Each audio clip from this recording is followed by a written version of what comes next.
Okay, are you ready for a quick rundown of what happened in Donald Trump's trial day 2? Because I have got you covered. So the first part of the day was dedicated to a sort of sub-hearing about Trump's gag rule violations. The jury was not present for this part. This was just Trump, his legal team, the prosecution, and Judge Merchan. The prosecutors are accusing Trump of about 10 violations, although that number keeps going up.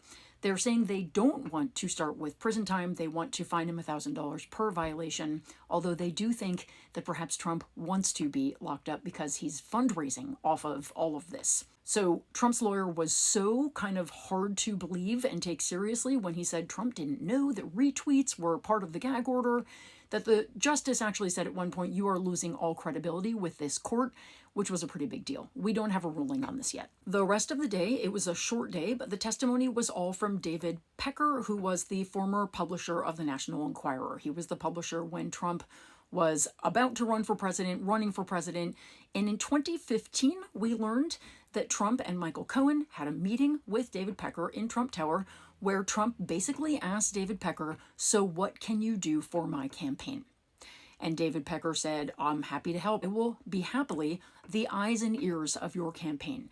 Meaning, he explained, that he would look for negative stories about Donald Trump and he would catch them and kill them. We've explained before that means basically buying the rights to that story and burying it. And then he would also look for opposition research or bad stories about Trump's opponents. Remember, at this point, Trump was still in a primary, so he was running against Rubio and Cruz and a bunch of other people, and then obviously also Hillary Clinton. Pecker also revealed at some point during yesterday's testimony was that he actually fabricated certain stories, like the story about Ted Cruz's father being present when JFK was shot, completely and totally made up. So this was a agreement and a deal that Pecker, Cohen, and Trump had. And again, this speaks to the conspiracy charge. They are trying to prove a conspiracy, working to help Trump's campaign. The prosecution then asked Pecker to talk about some of the specific catch and kill instances. He talked about 2 different cases. One was about a doorman in Trump's building who supposedly knew about a love child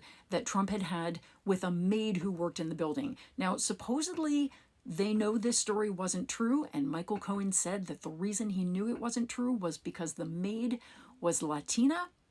That was his only explanation, whatever that means. However, they still paid the doorman $30,000 to kill this story. Next catch and kill instance they talked about was Karen McDougal, who apparently had a long-term affair with Donald Trump. They paid her $150,000 to catch and kill that story. And the trial wrapped up before they could get to the third case, which of course will be Stormy Daniels. One more thing that I think is important to bring up is that Pecker testified that Trump is a, quote, meticulous businessman who always pays very close attention to the details in his own business. Again, this is going to be important because what the prosecutors are saying is that Trump falsified business records in order to conceal a conspiracy to promote an election. Remember, the prosecution is arguing that this was an illegal campaign scheme to influence an election. Trump's team is arguing that Trump had no idea what was happening with the checks that were written and all that. But Pecker's testimony here that Trump really paid very, very close attention to detail could be something that the prosecution will use later. One more funny detail, the New York Police Department appears to be using a dump truck to block photographers from seeing Trump when he walks into and out of the courthouse. I think there's something fitting about that. And one last thing is that the lack of supporters showing up at Trump's trial is really driving him crazy. He posted on social media that they were being kept away by armed guards, but anyone can fact check that by just looking at the footage. The courthouse is calm and there's very little police presence. His crowds just haven't shown up.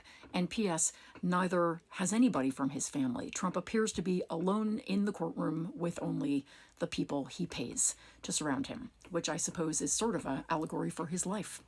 I'll have more for you on Thursday.